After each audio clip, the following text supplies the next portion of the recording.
And once again, good evening. We have with us a person who has come from the outside community, an Anglo-Saxon girl by the name of Tracy. How are you, Tracy? I'm very well, thank you. Now, Tracy actually has been a guest of mine tonight because she's been learning Italian, having Italian classes. Yes, that's right, yes. Right? For how long? About 6 months now. 6 months, Yes. and come va l'italiano? No, you're putting me on the spot. Bene, grazie, bene. Oh, she's doing well already. Now, were you able to comprehend, and this is a funny question, were you able to comprehend this play? Because, as you understand, you found out halfway through when I whispered in your ear that you're probably having problems because it's not quite the real Italian language founded by Dante Alighieri, but it's more the Neapolitan dialect. Yes, so how did you handle that? Well, I did understand a majority of it. There's bits and pieces, obviously, that I didn't pick up, but I think with the body language and all those bits and pieces put together, I picked up most of it. Right. What is it? Did anything appeal to you about the play? Anything in particular?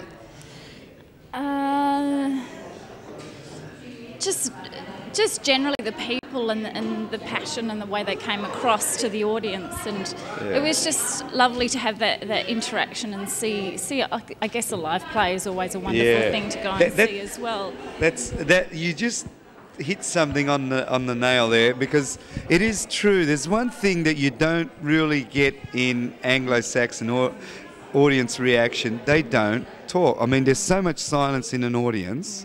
Oh yeah, you would get your laughter if there's a joke said, but what you often see, like I saw tonight, I don't know if you noticed, the audience was actually throwing in some extra liners to the comments of lines that were being exchanged on the stage. So, which was something pretty original. Normally, if I don't know, how would the Anglo people take it? Would they take it offensively or?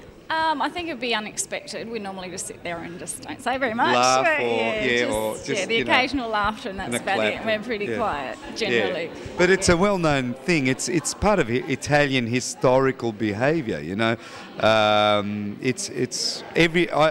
every person I've met in the artistic world who's gone to Italy is always shocked at Italian audience reaction to operas and plays.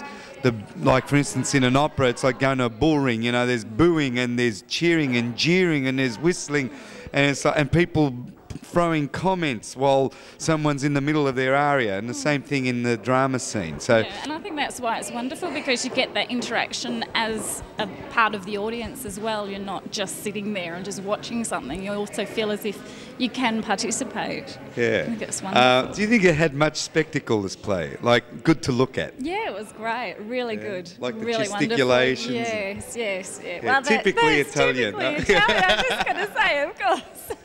Well, Italians love to move. It's in our blood. Exactly we love the tomato with the basil on top of the spaghetti. You know, it's That's exactly right. Oh God! Do you like Italian food, mind you? I adore Italian food. If you had said no, I would have had my stick on the side here. No, I'm not that cruel.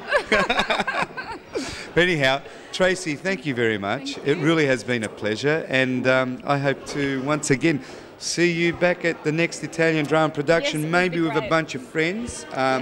We're trying to encourage more crowds to come along, not just Italian. It can be Chinese, French, Japanese, whoever, because as we just mentioned before, there is spectacle to look at, even if you can't pick up all the meanings of the dialogue.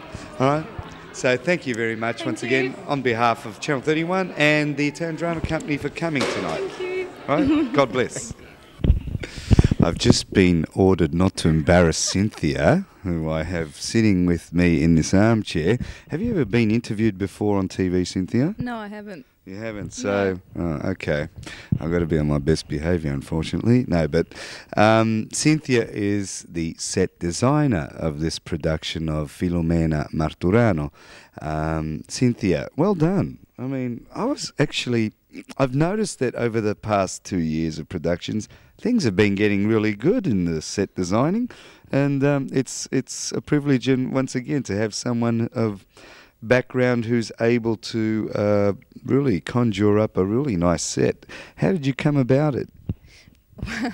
Well, I really don't know. I sort of went to visit Tom and Nella in the bookstore, and Tom was like, "I've got a job for you," and I knew then it was going to be something like this. He fished you in. Yeah, he did, basically. Hooked her. Basically. But I'm pleased with the way that it looks, which is good. Has art been part of your upbringing? Yes. Since when? Since I could hold a pencil or a paintbrush, I've drawn for many, many years. I stopped for about 10 years and then decided I should do it again. Right. So I have a passion for art. So. Right. We're going to get the camera to do a bit of zooming in on the set, just so that we can see some fine detail and intricate sort of, on the back part or whatever. We'll get to that eventually. It's typically, it has that Neapolitan sort of intricacy, which is something that, like, I remember when I was down south, you know, especially going through houses in Naples and just some of these houses, especially the older houses, have these elaborations. Now, did you have to go through some books, or you had live sort of visitation experiences of these sorts? No, I've actually never been to Italy. It's sad to say, isn't it? Pretty good for not being to Italy. I think it was a matter of I spoke with Dino and asked him more about the characters and what the play was about. And when he described the characters to me, I envisioned something with opulence. That's why I thought this is opulence. Nice word. Yeah, something rich, something grand. Yeah. Well done. Any help, or you did it all on your own?